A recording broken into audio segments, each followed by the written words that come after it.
Alors salut à tous, on est ici au fort de Villeneuve-Saint-Georges, un lieu très emblématique et très important puisque chaque membre de la brigade de sapeurs-pompiers de Paris y passe au moins une fois dans sa carrière. Et nous y sommes nous pour une semaine de cohésion entre la brigade de sapeurs-pompiers de Paris donc, mais aussi l'équipe de France militaire de ski. 3 valeurs sont placées au premier plan de ce programme et de cette semaine, donc la cohésion, la fraternité d'armes et le dépassement de soi.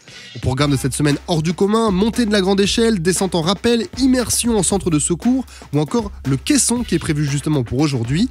L'occasion pour les sportifs qui sont tous de grands champions de sortir de leur zone de confort et de se dépasser.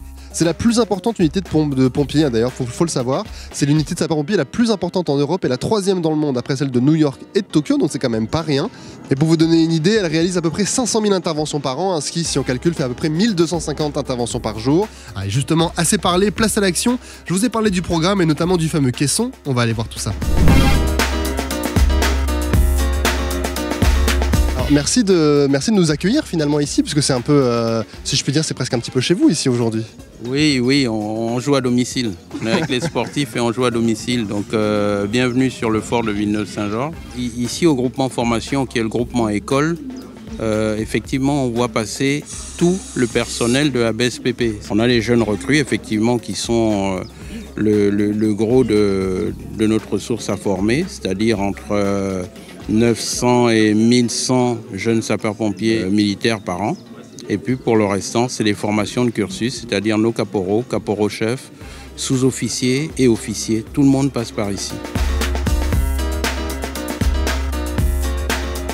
L'atelier pour lequel ils sont en train d'être briefés, c'est ce que l'on appelle le parcours d'accoutumance. C'est pour habituer nos jeunes stagiaires, et ici les athlètes de l'équipe de France militaire de ski, à appréhender l'inconnu. Ils vont être dans le noir, ils vont avoir l'appréhension de respirer sur une bouteille d'air, d'avoir une bouteille d'air sur le dos, donc ça va faire quelques kilos de matériel. Et ils ont quelques épreuves à l'intérieur pour sortir. Il y a des trappes, il y a un code à retenir. Voilà, donc on va faire appel à leur appréhension du noir, à leur mémoire, et puis aussi à l'esprit de groupe, parce qu'ils vont passer en binôme. C'est notre principe d'intervention, on n'est jamais seul sur intervention, on est minimum en binôme. Voilà, donc, alors c'est des qualités qu'ils connaissent eux en tant que champions, hein. Ils ont des sports individuels mais aussi des sports collectifs. Voilà, l'esprit d'équipe, la débrouillardise et l'appréhension d'un milieu inconnu ou même parfois un milieu agressif. Pouvoir côtoyer des athlètes de ce niveau-là, déjà c'est assez incroyable. Ils partagent leurs expériences sur, par exemple, on a beaucoup de valeurs communes. Comment on a peur avant de rentrer sur une compétition, comment un pompier a peur avant de rentrer dans une pièce en feu. Mais c'est aussi gestion du stress, comment je fais pour être prêt physiquement, comment je fais pour être prêt moralement. Voilà. J'ai calé ça avec l'unité de formation. Donc on les a choisis, on leur demandait s'ils étaient d'accord pour nous accueillir. Et ensuite on a donné un petit peu, moi j'ai donné un petit peu mes objectifs.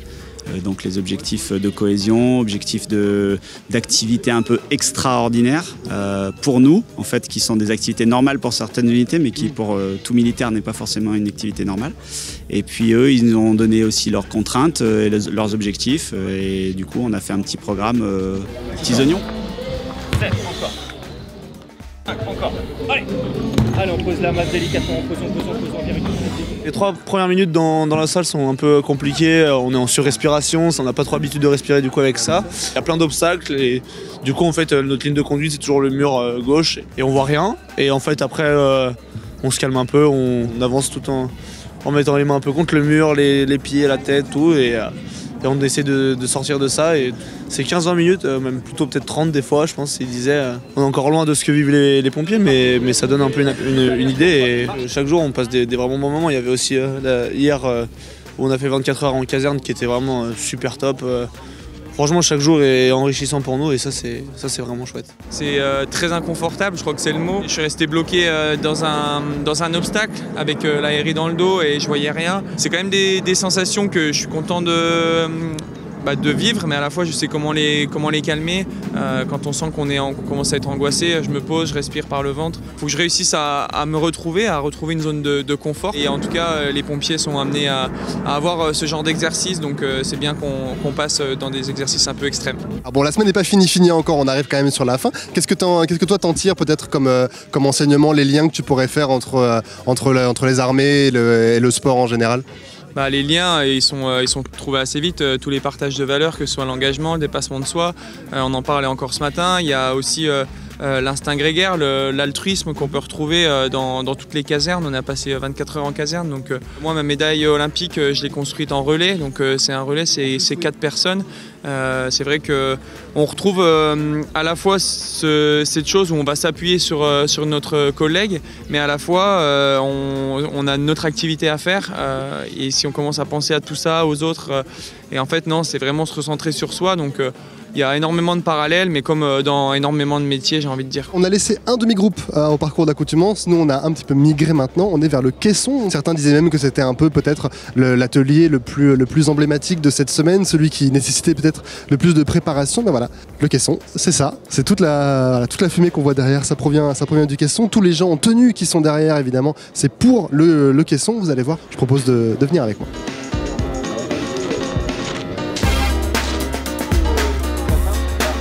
Alors en fait, il y a plusieurs caissons sur le site. Ça, c'est un caisson qui est un caisson FGI, c'est Fire Gas Ignition. C'est un type de phénomène thermique qu'on rencontre de plus en plus sur intervention. Alors le but, c'est vraiment de leur faire ressentir un petit peu notre quotidien, on va dire. Et après, on leur ramène aussi comment nous, on forme les futurs pompiers et comment appréhender certains signes qui peuvent leur servir au quotidien. Alors pas dans la vie de tous les jours, mais si jamais, par exemple, un jour ils sont confrontés à ces signes-là, qu'ils puissent peut-être en reconnaître les signes pour éviter de se mettre en danger. C'est un échange, en gros, c'est plus ils sont curieux, plus ils sont demandeurs, plus on peut étayer et leur donner notre savoir. Perrine, toi tu t'apprêtes à rentrer justement dans le fameux caisson. On voit toute la fumée qu'il y a derrière toi.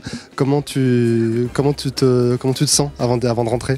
Stressée quand même, parce qu'en fait on a vu les collègues rentrer dedans, ressortir quasiment tout noir. Et on a vu les flammes aussi qui s'échappaient du caisson. Donc on a hâte de voir ce qui va nous attendre à l'intérieur, mais ouais, c'est quand même beaucoup d'excitation aussi. Beaucoup d'excitation. Je vois au parcours d'accoutumance par exemple, ça se charriait, ça se vannait beaucoup. Là, ça continue quand même de discuter un petit peu, mais on a quand même la sensation qu'avec la tenue, on est un peu plus, on sent qu'on y est quoi. Ouais, et puis on fait moins les malins là. On est un peu plus calme, on fait attention à toutes les consignes qui peuvent nous être données parce que c'est important. Et c'est vrai qu'en milieu naturel, on était un peu plus à notre aise. Là, c'est quand même un milieu qui est dangereux, donc on respecte tout ce qu'on nous dit et on est très à l'écoute des consignes. On vous récupérera après, on vous récupérera à la sortie, on verra. Merci. En tout cas, bon courage. Merci. Ah, d'accord.